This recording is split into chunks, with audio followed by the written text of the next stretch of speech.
Hello வணக்கம். இங்கே பாருங்கள், நம்ம வீட்டில் கீழே கிரவுண்ட் ஃப்ளோரில் ஒரே 2 அடி தாங்க. இந்த 2 அடியும் நான் பாக்கி வைக்கலைங்க. இங்கேயும் பாருங்கள், பிளான்ட் வச்சு விட்டுட்டேன். இங்கே பார்த்தீங்கன்னா ஒரு 25 தொட்டி கிட்ட இருக்குங்க. இந்த செவுத்து ஓரமாக எல்லாம் வச்சு விட்டுட்ருக்கேங்க. கொஞ்சம் வெயில் போடும்ன்றதுக்காக நல்லா பூ எடுக்கும், நல்லா சீக்கிரமாக க்ரோத் வருன்றதுக்காக இந்த சைடில் ஃபுல்லாக வச்சுருக்காங்க.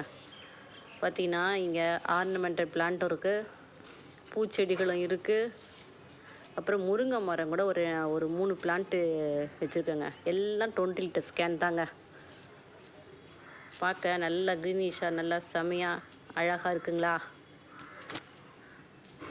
பிடிச்சா லைக் பண்ணுங்கள், சப்போர்ட் பண்ணி சப்ஸ்கிரைப் பண்ணுங்கள். நன்றி, வணக்கம்.